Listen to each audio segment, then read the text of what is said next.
सुक्षीणा धमनी ततो अमृज बपु। शरीर में रज लगी है, धोया भी नहीं है। देखो जिस मार्ग में चलना है, यदि आप ये महकने वाले साबुन वाबुन, ये बाहरी चीजें सब त्वचा को खूब धोएंगे, रजोगुण आएगा, भोग वासना बढ़ेगी। क्यों साबुन लगा रहे हो? क्या जरूरत है? अच्छे से आप स्नान कीजिए, वस्त्र से पोंछ लीजिए, हो गया। जीवन में कभी आपको ऐसा नहीं महसूस होगा कि आप गंदे हैं। ये जब भगवत प्राप्ति करनी तो समझिए जरूरत नहीं है इसकी, इसमें माल आसक्ति करने की नहीं जरूरत है। सुक्षीणा धमनी, उचित आहार कर लीजिए।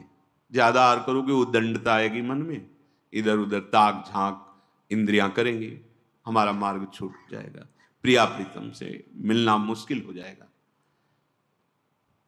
सुक्षीणा धमनी, प्रेमी जनों का आहार भगवत चिंतन होता है, वो प्रफुल्लित रहते हैं भगवत चिंतन। महाराज यदु ने जब दत्तात्रेय जी के दर्शन किए तो पूछा कि कर्म करने वाले को ही विषय मिलते हैं, विषयों का सेवन करने वाले का ही शरीर पुष्ट होता है, और आप अजगर की तरह पड़े रहते हैं, अजगर वृत्ति धारण की अवधूत, फिर आप इतने पुष्ट कैसे? क्योंकि कोई कर्म तो करते नहीं, और बिना कर्म किए विषय सेवन, अच्छे अच्छे पदार्थ, फिर आप इतने स्वस्थ कैसे हैं, पुष्ट कैसे हैं? तो उनका हमें कोई चिंता नहीं है, हमें कोई शोक नहीं है। कभी बड़े बड़े राजा लोग महलों में ले जाते हैं, खूब अच्छे अच्छे पदार्थ और राजकीय वैभव की सेवा, कभी धूल दूसरित मार्ग में पड़ा रहता हो, कोई चिंता नहीं है। राजाओं के द्वारा किए हुए सम्मान का कोई हर्ष नहीं, नीच पुरुषों के द्वारा किए हुए अपमान का कोई दुख नहीं। हर्ष और शोक से रहित होने के कारण हर समय आनंदित रहता हूं। आनंद ही जीवन का स्वरूप है। सुक्षीणा धमनी, शरीर को ज्यादा पुष्ट करने के लिए अच्छे अच्छे पदार्थ खाने की जो वृत्ति है, वो विषय भोगों की तरफ प्रेरित करती है। इसलिए सावधान। हमारा शरीर जितने से चल जाए, आपका शरीर कमजोर है, अंदर से शक्ति की कमी लग रही है, रुग्णा, फल ले लीजिए, दुग्ध ले लीजिए, जो भी आपको उचित लगे। आपका शरीर नहीं मांग रहा है तो स्वाद के लिए नहीं लेना है, उचित अल्पाहार करके, क्योंकि हमें भगवत प्राप्ति करनी है। ये ज्यादा कितना पाएंगे? कभी तो उबो, कभी ऐसा नहीं लगता सुबह पाओ, दोपहर पाओ, शाम पाओ। कुछ लोग तो ऐसे चिड़िया की तरह चुनते ही रहते।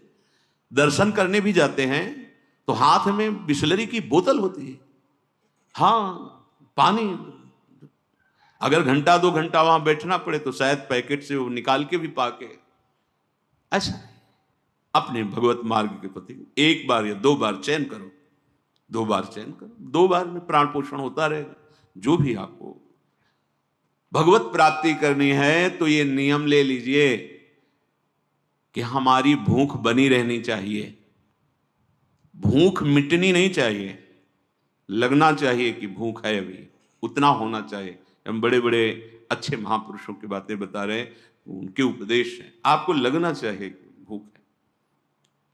सुक्षीणा धमनी, थोड़ा ये रजोगुणात्मक शरीर का यहां परमार्थ में ज्यादा काम नहीं है, विवेक का काम है। ये आंतरिक यहाँ की मार्ग वृत्ति है।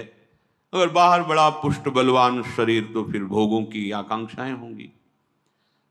ततो अमृज वपुः, रज लगा ऐसे अगले पगले से दिखने चाहिए। शरीर में रज लगी है, कहते हैं सबसे कि भाई थोड़ा रज लगा के, धोने की जरूरत नहीं, साबुन। जब आप बाहर से रज लगाए रहोगे तो अंदर आपका हृदय साफ हो जाएगा, हृदय निर्मल हो जाएगा, वहीं प्रिया प्रीतम विहरण करते नजर आएंगे। नारायण या गौर श्याम को हृदय निकुंज बसे। पर हम हृदय की गंदगी दूर करने की नहीं सोचते, चमड़ा चिकना होना चाहिए। चाहे अब अगर बाबा जी बन करके भगवत मार्ग के पथिक होकर के हमें चमड़े से प्यार है तो हम श्री जी से, लाल जू से कैसे प्यार कर पाएंगे? यही तो आसक्ति का है हेतु है। भला वो ट्यूब लगाने की जरूरत क्या है?